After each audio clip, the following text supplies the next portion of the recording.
It appears that the rest of the world is starting to lose faith in the Chinese dream. As a trade war with the United States continues, warnings that China faces a severe economic slowdown have rattled financial markets.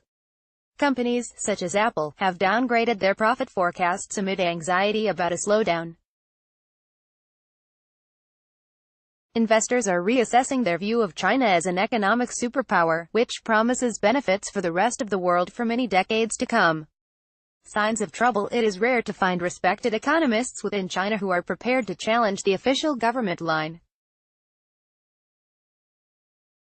But in 2018, an eminent economics professor from Renmin University, Zhang Songzhou, claimed that a very important institute within China had estimated that the country's GDP growth for 2018 should be recorded at 1.6%, far below the National Statistics Bureau's official figure of 6.5%. He even hinted that growth might have petered out altogether and that China might be in the early stages of a recession. Challenging the orthodoxy of the official figures amounts to political heresy. The message the government always sends through its propaganda is that the economy is thriving and will continue to thrive. The Communist Party tells its citizens that socialism with Chinese characteristics has made the country the envy of the world. Risk of exaggeration. Numbers which present China as a success story are used to stoke patriotic pride and to reassure the people of the party's legitimacy.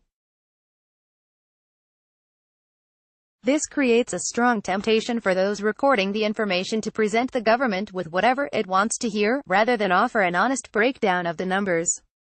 The government sets an official economic growth target and a few months later announces that the data shows it has met its goals, one former diplomat told me. If you're based in the provinces and you're asked to send your economic growth numbers to Beijing, of course you're going to say everything's fine. As a provincial governor, your reputation depends on growing the local economy, so there's every reason to ensure the numbers tell the story you want them to. And, of course, the numbers from the provinces are then compiled together to tell a story about the national economy, which is always positive. Trusted sources outside groups also try to assess the outlook for the Chinese economy. The Paris-based Organization for Economic Cooperation and Development (OECD) has trimmed its forecasts for growth to 6.3% in 2019, followed by 6% in 2020.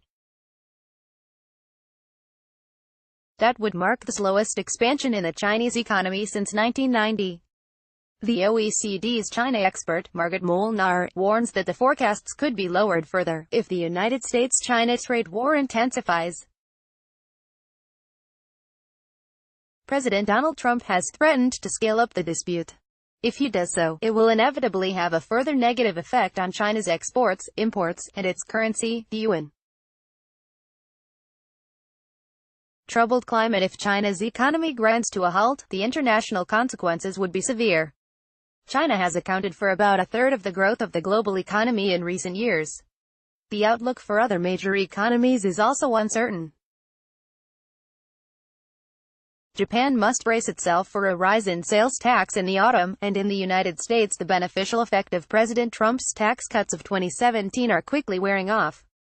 Trump's trade war with China was driven by his America First dogma, but it has not proved popular with many of the big U.S. companies which trade with the Chinese, as it has disrupted their global supply chains.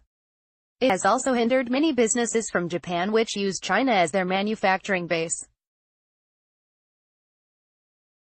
Keeping control. Chung-yan, executive editor of the South China Morning Post, has noted another problem. The main cause of economic difficulty in China is not the trade war with America.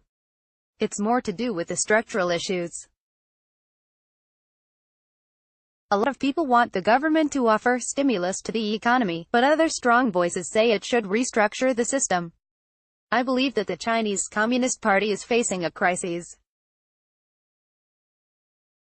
It is gradually losing control. Interviewed by the BBC, Chung-yan even spoke of rumors of a political coup against President Xi Jinping. The different factions are fighting, corruption is rampant, and the party is losing touch with the grassroots. So, in the past 5 years, the top priority for the party is not to think about human rights or how to build systems for a sustainable long-term future. The immediate goal is how to establish control, powerful tools. Nevertheless, the Chinese government retains huge influence over economic policy, and this allows Beijing to respond to a slowdown with a range of options.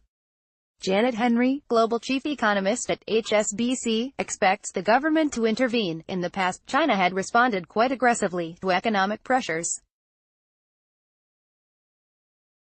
In 2009 and 2016 there was a massive fiscal stimulus which lifted infrastructure spending and floated all the boats of the global economy. Now they are being more cautious.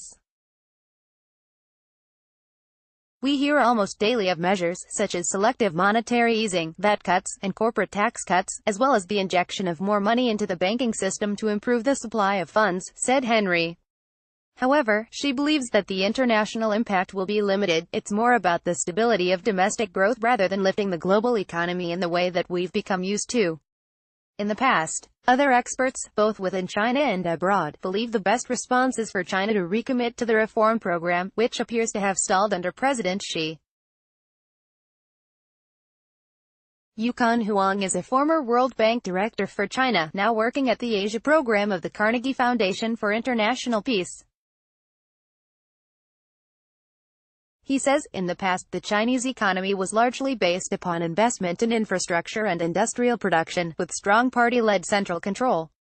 Today, China is a much more service-oriented economy, so a dominant system of party control, which worked very well in the past, may well stifle these kind of activities in the future. Author, Duncan Bartlett. Duncan Bartlett is the editor of Asian Affairs magazine and a former Tokyo correspondent for the BBC.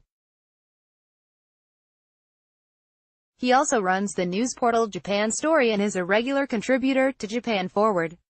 This article includes quotes from interviews recorded for the BBC.